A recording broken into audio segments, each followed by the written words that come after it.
Channel. My name is Priscilla, and today I'd like to recap on the baking soda and water video that I did a few months ago, actually 2 months ago, and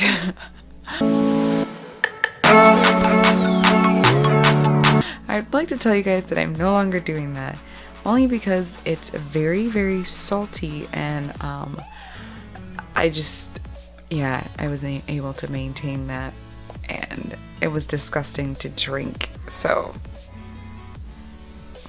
yeah, however, I have been doing other things that has been giving me awesome results on my flat stomach, and you guys should definitely stay tuned for my vegan video. And for my ab workouts that I've been doing, I will definitely leave you guys with a list of things that I've been doing to lose some weight and get that bikini flat stomach. Thank you guys for watching this video, and have a great day. Bye!